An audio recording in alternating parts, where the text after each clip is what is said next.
তো এরপর আমরা লিখব হচ্ছে ট দিয়ে।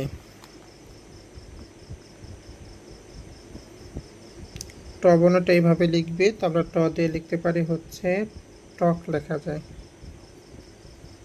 লিখতে পারি হচ্ছে টক। তারপর লেখা যায় হচ্ছে টাকা।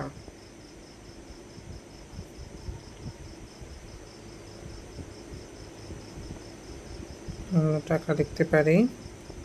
তারপর আমরা লিখতে পারি হচ্ছে টিয়া, লেখা যায়।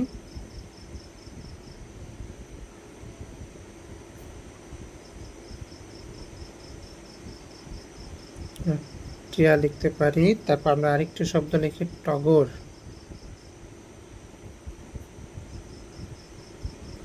গফু থেকে কিভাবে নামাই দেবে, টগর। আচ্ছা, এই কয়টাই লেখো, হ্যাঁ, সবাই মনোযোগ দিয়ে লিখবে।